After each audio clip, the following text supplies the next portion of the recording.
கிடந்த மனம் பூவாக மலர்ந்த விதம் கந்தாவும் கருணையன்றோ நாம் எல்லாம் இழந்த பின்னும் ஜீவன் இருப்பதிங்கே வேளாவும் அருளாவென்றோ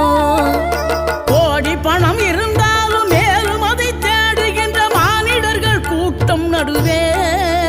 மனம் தேடி உனை திரிந்தபடி திருப்புகழை பாடும் என நாடி வந்து காத்த குரு